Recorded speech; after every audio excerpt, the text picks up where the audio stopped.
3 days and 2 nights, I corrected her. Yep, she nodded, smiling. 3 days and 2 nights. She zipped up the duffel bag and I picked it up. Not too heavy. Try it. I picked up the bag. Fine, I shrugged. She sat on the bed. Hey, what happened to your Empire Strikes Back poster? Oh, I took that down ages ago, I answered. She shook her head. Huh, I didn't notice that before.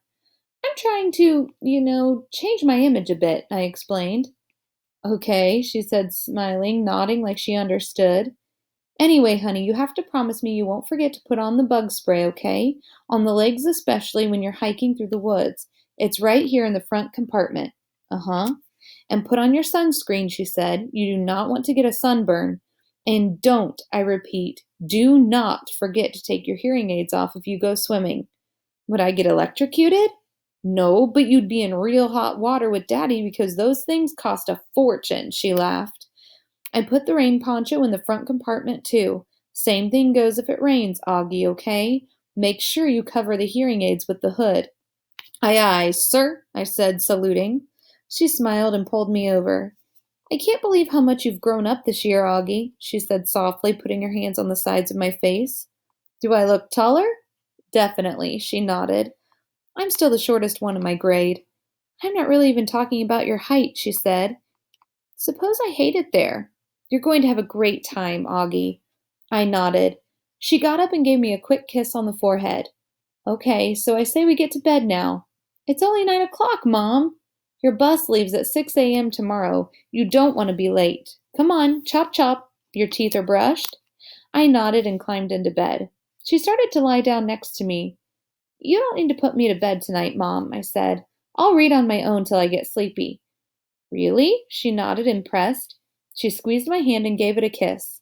Okay then. Good night, love. Have sweet dreams. You too. She turned on the little reading light beside the bed. I'll write you letters, I said as she was leaving, even though I'll probably be home before you guys even get them. Then we can read them together, she said, and threw me a kiss. When she left my room, I took my copy of The Lion, the Witch, and the Wardrobe off the night table and started reading until I fell asleep. Though the witch knew the deep magic, there is a magic deeper still which she did not know.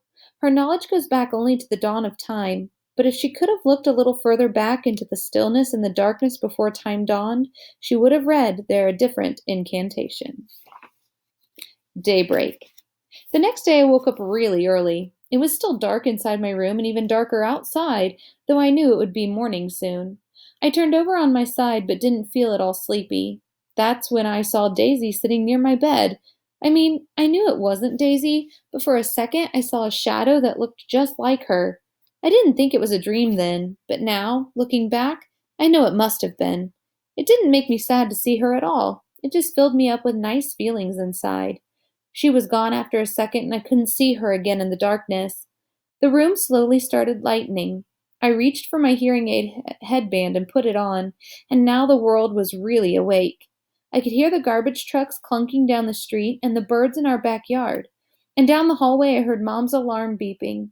Daisy's ghost made me feel super strong inside, knowing wherever I am, she'd be there with me. I got up out of bed and went to my desk and wrote a little note to Mom. Then I went to the living room where my packed bag was by the door. I opened it up and fished inside until I found what I was looking for.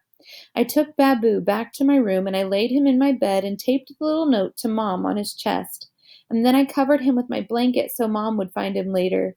The note read, Dear Mom, I won't need Babu, but if you miss me, you can cuddle with him yourself. XO, Augie.